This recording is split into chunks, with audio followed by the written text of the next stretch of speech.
रोजगार पडलेले महाराष्ट्राच्या महायुती सरकारने त्यावेळेच्या तत्कालीन मुख्यमंत्र्याने आपल्या सर्व 10 लाख बेरोजगारांना रोजगार घोषित केलं आणि एक प्रकारचं चॉकलेटी आश्वासन दिलं की ज्या ज्या लोकांना 1,95,000 आम्ही लावू त्यांना कायमस्वरूपी देऊ।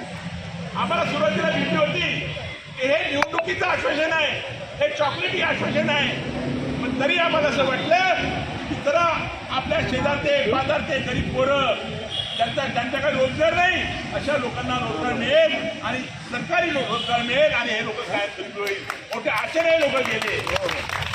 परंतु जेव्हा तसाचा काळ संपत गेला, निवडणूक झाली, निवडणुकीमध्ये महायुती सरकार बंपर टॉपनं निवडून आले, बंपर मताने, आणि हे बंपर मत हे 1,95,000 तरुणांचे तरुणीचे आशीर्वाद होते। हे सरकारला सांगायचं वाटतं आम्हाला।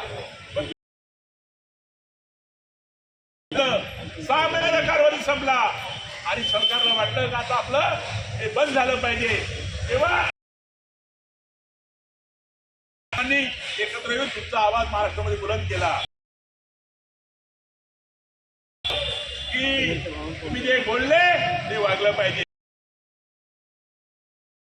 आणि म्हणून सरकारला झुकावं लागलं आणि सरकारने मग तुमचा 5 महिन्याचा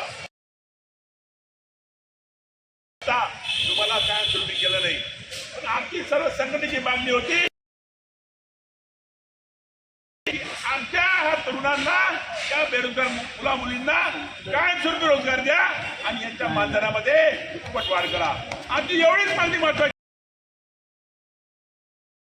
केंद्राच्या कात्री सरकार अजून बोलायला तयार नाही।